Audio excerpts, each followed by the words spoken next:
If you've been trying to figure out how to actually have a good year this year, I want you to watch what I'm about to talk about, or listen for that matter, because I've been thinking a lot today about a few different things about commitment, about execution, about beliefs, and ultimately about like how do you actually show up for yourself.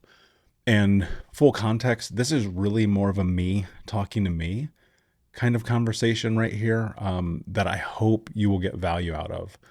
And I'm putting this out for a couple of reasons. One, I made a commitment to myself that I would get back into creating content, content that would hopefully help people and also help myself, because sometimes I'm just talking to myself as I'm recording these and trying to figure out in the process my own life and my own problems. And the truth is, like, I don't know everything. And what I don't know sometimes blindsides me, but what I do know has served me really well. And I hope that I can give you some things that will serve you really well also. One of the things that I decided for 2026 is that I'm going to be releasing this kind of content every single day. And if you like it, I hope that you will support it. And if you hate it, okay, cool. I'm going to do it anyway. And so, thinking about 2026, I'm going to create some context, especially if you don't know who I am. And I also want to create the context as kind of a reminder to myself, because last year, 2025, was like the hardest year of my life, bar none, minus a complete mental breakdown that I had when I was like 28, 29, somewhere in that window. And so 2025 just kind of kicked my ass up and down, left and right, over and over. But here we are in 2026. And so you can't really bring that into now, because it's not going to serve you. In fact, it's going to hinder you. And I think that we have to remember sometimes that we can do hard things, that we can survive hard things, that we can make it through circumstances that we didn't maybe think we were going to survive, that we have the ability to show up and live our life on our terms, and we have the ability to execute and really become that person we think that we're capable of being. Like, that's one of the most amazing things about life and this journey and the time that we live in. Like, you can be the person that you want to be if you're willing to be that person. And there are times where, to tell you the truth, sometimes I'm not, where I'm like, damn, do I even want this? Do I really feel like I'm capable of having this? Do I feel like I deserve this? Do I feel like I have the capacity as a human being to accept this? And so much of our journey, and mine especially, has been reframing the self narrative about what I am and am not allotted in this life. And I don't mean just financially. I mean, that's great, sure. But I'm talking about in day to day success and love and friendship and compassion and empathy and care, and all so many of the things that we get denied all the time, especially if you grew up like me. And I mean, I grew up in one of the most chaotic environments you can imagine. Mom was a drug addict and alcoholic. Stepdad was super abusive. Grandmother was racist, and I'm biracial. Dealing with having a learning disability and getting in fights in school and kicked out. And I was homeless from 8 to 12 years old, and I just saw the worst of people constantly. And then on top of that, they told me things about who they thought I was based on who I was as a child, that I wasn't smart, that I wasn't important, that I was never going to make it. I haven't had a teacher tell me good luck in prison once, right? And in all fairness, I think that she was just tired of me, and I can understand it as an adult, but looking in that moment as a kid, I'm like, well, my friends are going to prison. I have family in prison. I guess it only makes sense that I'm going to prison too. But I didn't. And I didn't kill anyone, luckily, thank God. And I didn't kill myself, and I didn't hurt people after a certain point anyway, because, I was a violent kid, and, I've suffered a lot, but I've also looked at the amazing things that I've accomplished. Like, I've literally been on billboards in Times Square. I've written a best-selling book. I've written 3 books now. I'm working on my 4th.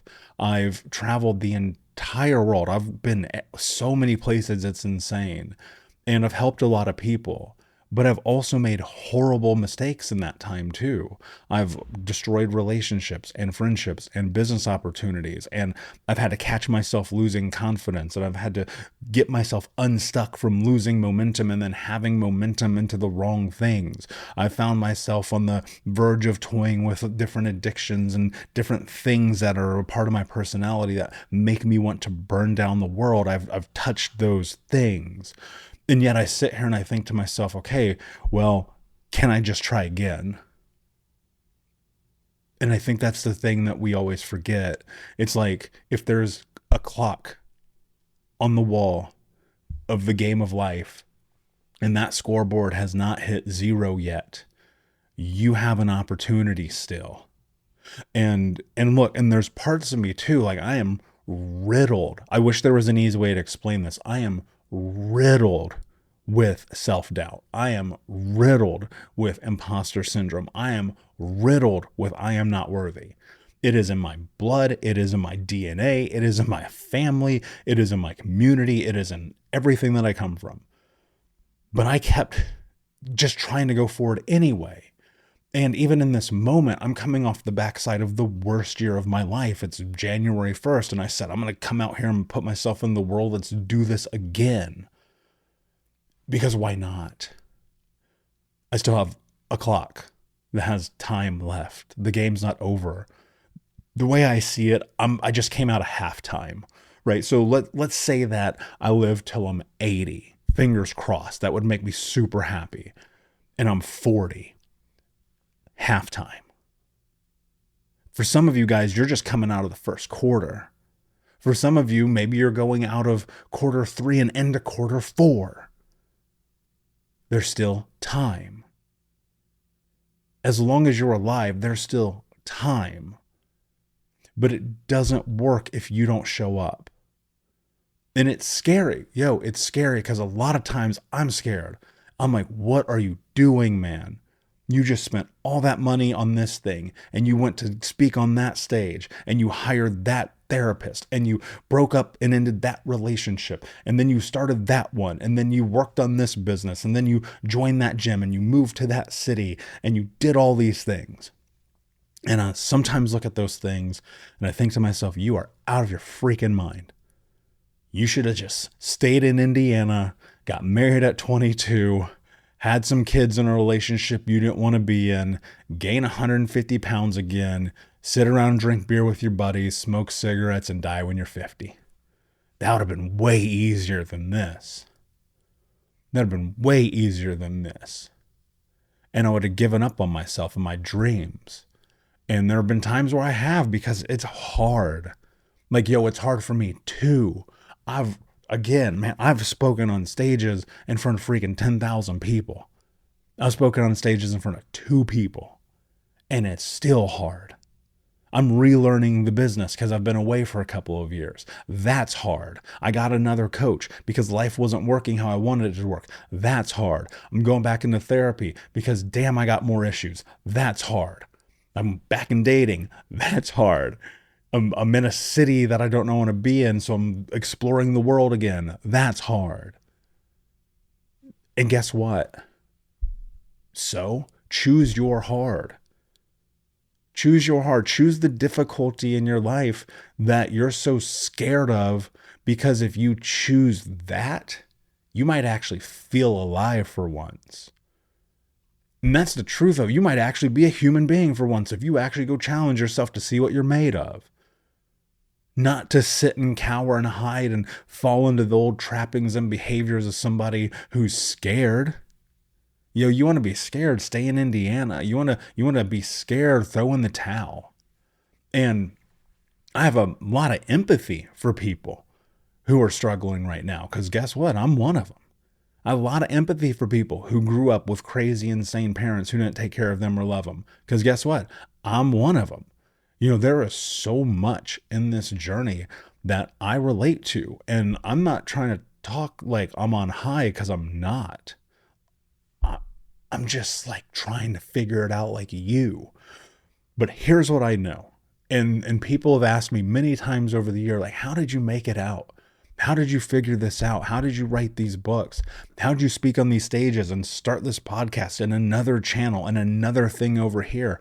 Because I'm willing to fail a lot all the time. Actually, so much that I'm so used to it now, and I'm so used to rejection that it never bothers me.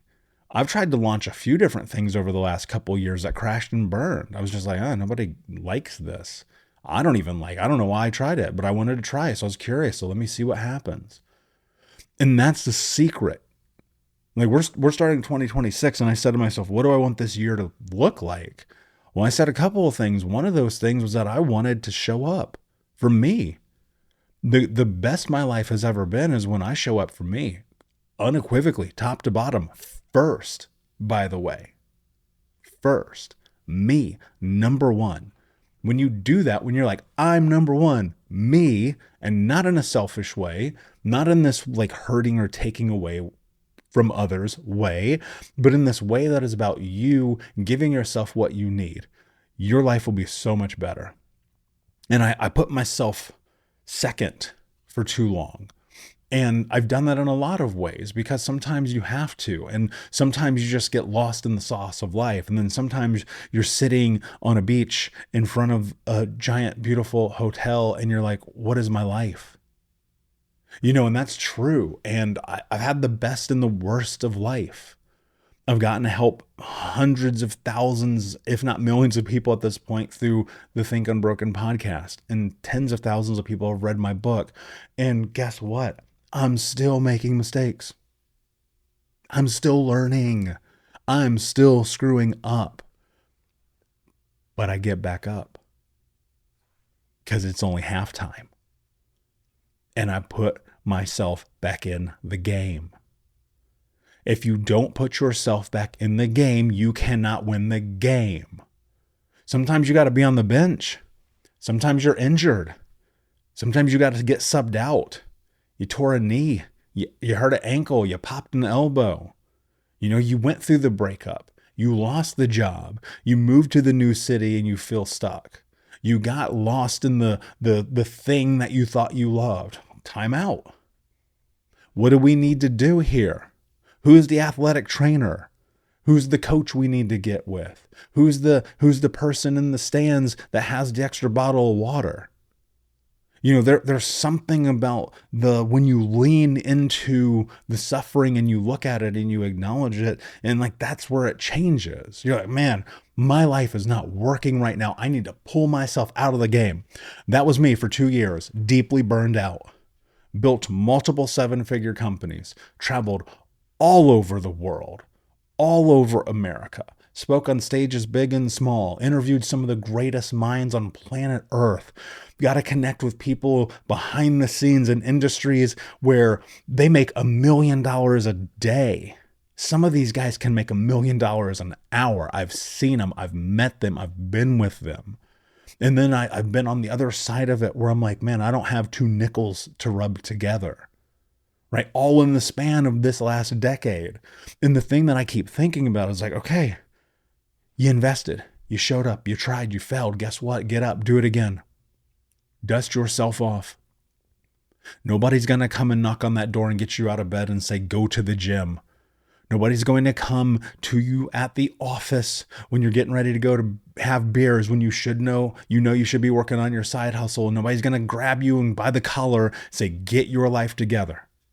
Nobody's going to wake you up from the life that you're living to go and have the life that you want. It's not going to happen. Not ever, ever, ever. The only person that gets to do that is you. And so I'm sitting here, I'm like, and halftime. Get back in the game. Get back in the game. Here we go. All right, coach, put me back in. Here's the crazy part. You're also the coach. You're the coach. You're the player. You're the GM. You're the scout. You're the recruiter. You're the everything. I mean, sure, you need a team. You need support systems, something that is along the lines of those around you and your relationships and your friendships and your employment. All of those things, like those things matter. But guess what? You got to put the laces back in the shoe, tie those bad boys up and step on the court. And if you don't, here's what happens. This is what I think about. This is the thing I'm haunted by. It really actually bothers me. Like in my soul, it bothers me. It's such a weird thing because it's the only thing in the world really that bothers me. There's a lot that I can let go of. And I've learned to be masterful at letting go. I've learned to be masterful, sometimes too much so, at being stoic. But the thing that I just feel like this, it feels like a fire kind of, where it's like, man, I can touch it. And I know that every single day I don't move towards it, it kind of starts to go away. And that's this idea. There's an idea that I think about all the time around what it means to actually have lived a good life and a full life. And it is this, that you left it all on the court, that you played the game to the best of your ability. And yes, you're going to take L's, and yes, you're going to get banged up, and yes, sometimes you're going to miss the game-winning shot, but you get in the game and you show up. And so the idea that burns at me is the idea of regret. And I'm not the first guy to talk about this, by the way, but the way that I see it, it's like, if I can have all the suffering that I had growing up and all the losses and all the hurt, why can't I have the beauty in life? And some of us need to understand that. Like, you can have the beauty that this life has to offer, but you have to go and get it. Like, you have to actually take it. And I wish that it could be handed to you. I wish I could hand you, I love you, I'm proud of you, I'm sorry you suffered, I'm sorry people hurt you, I'm sorry you beat yourself up for the mistakes that you make, I'm sorry that you feel lost in the world and like nobody cares. And if I could hand that to you and you could feel it in your soul, I would. But so much of that has to come from you. And you being willing to accept who you are, as you are, imperfect as you are, and being like, I accept. That doesn't mean I won't work. It doesn't mean I'm going to let myself skate by. It just means that I'm going to look at it, I'm going to acknowledge it, I'm going to accept it, and then I'm going to take action. I call that the AAA. I spend time coaching some of the greatest people in the world. And it all comes down to this, because it's the same tool that I use to get out of the spaces that I've been stuck in for so long. And it's called the AAA. You first look at your life and you bring awareness to it, because it's in that acknowledgement and that awareness that you can actually start to do anything. Because without that, good luck. And then the hardest part, and this is where you're probably going to need help. You need to work with a coach or work with a therapist or work with a group or go to an AA meeting, whatever that looks like. It looks like this. It's very simple. You acknowledge it, and then you accept it. The acceptance is so difficult.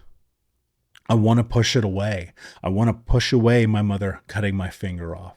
I want to push away never meeting my father.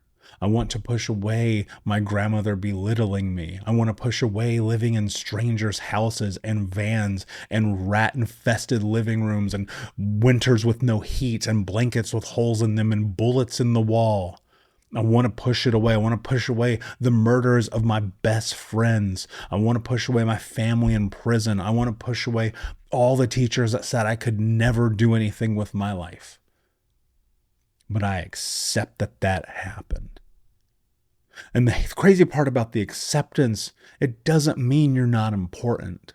It doesn't mean you don't matter. It doesn't mean you're not capable of being loved. What it means is that you look at it for what it is. And that's where you start to create freedom in your life. You look at this and you go, yes, this happened. And I will not let it determine my fate. If you do that, if you take that piece of the puzzle into account as arguably the most important of the AAA, the thing that will happen is you begin to step into the trajectory of creating life on your terms.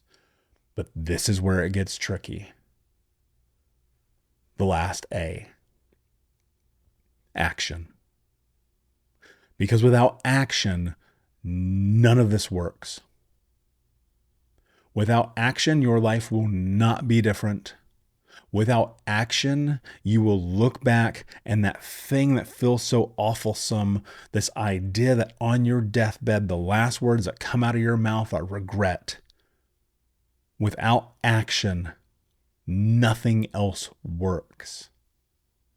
And you have to be willing to just go for it. I don't know what the it is in your life right now. For me, the it right now is like, I got to put myself back out there. It's kind of like a championship fighter. I feel like I was on top of the world for a minute there. I had the gold strap. I was getting it. I was flying first class in private. I was in the best hotels. I was on the stages. I was shaking hands and rubbing elbows and cutting into steak. And then I burnt out and I hit the ground hard and I suffered and I felt lost and I struggled because I did the things that people said I could never do. And then I didn't know what to do anymore. And then I was like, you know what? Every fighter who loses confidence only gets it back by one thing. You got to get back in the game, homie. You got to step back on the stage and get in the ring. You got to be back in this. You've got to force it. The discomfort of this moment. Be in it. Man, oh my God, I haven't done this in so long where it's like this real show up and live because I'm called to this. Like, I think about so much of our journey is about being willing to honor our mission. Like, honoring your mission means like you hit record. There's no frills here. We're not editing this. There's no whatever it is that makes people watch your videos with the changing scenes every 2 seconds because you have ADHD and sounds and all the extra stuff. This is me raw with you because it is in this where I'm like, man, this is the game. I said I was going to do this thing. I don't care if it's 9:10 p.m. I'm going to get it done. I said I'm going to do it. Are you willing to commit to yourself? That's the hardest part. Can you commit to yourself even though you're not perfect? Can you commit to yourself even though you've made horrible mistakes? Can you commit to yourself even though you're lost? Can you commit to yourself when you're standing in front of the mirror and you're like, I don't know what to do right now? But can you commit to a step?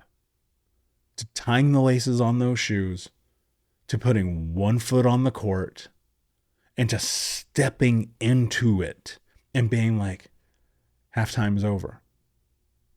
It's time to get back in the game. Halftime's over. It's time to take care of myself. Halftime's over.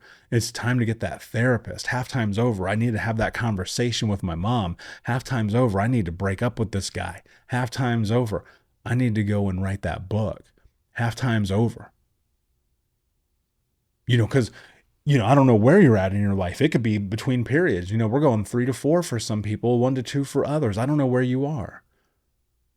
I don't know where you are. I don't know what's happening in your life, but I know that if there is still time on the billboard, you have to get in the game. I'll never forget this. My senior year of high school, I was in this wrestling tournament. We were wrestling in this town called Westfield. I grew up in Indianapolis. I grew up in the city. I went to Northwest High School, which was called a dropout factory. It's one of the worst schools in America. And it was predominantly a school of kids of color. Westfield, middle of nowhere, Corn, Indiana, none but white boys. And we're in this tournament. I won my first match. My second match was against the kid who went to Westfield High School. Now, at this point, I was definitely on my way to having a great run.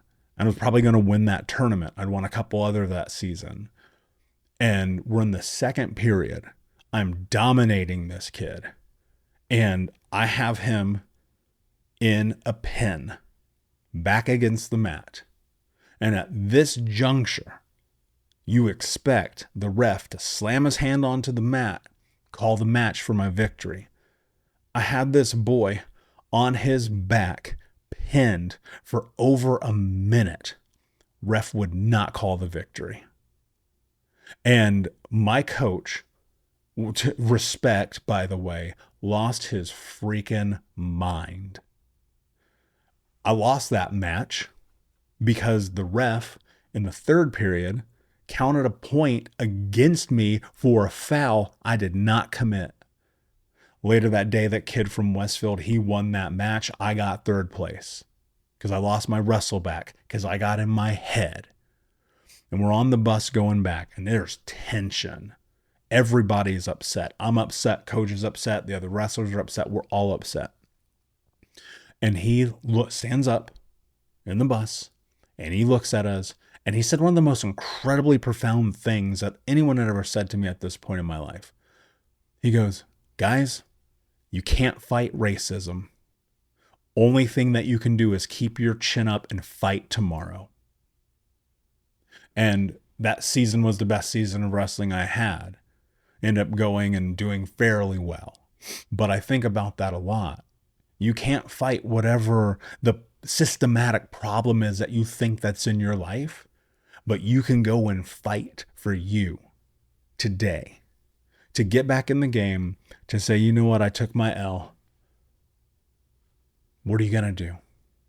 You got to let go. You got awareness. You've got acknowledgement and acceptance and action. And that's all we got in life. And if you follow that, like, you get to have an amazing experience. So I think about 2026 and the promise I made to myself.